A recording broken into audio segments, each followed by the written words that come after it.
Tarih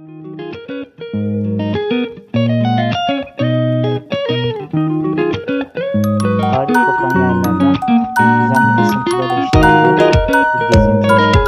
Gemiler, tarihler, kullanılan detaylardan, dünyadaki değişik coğrafyalardaki mimari uygulamalardan, sizlere kısaca esintiler sunmak istedim.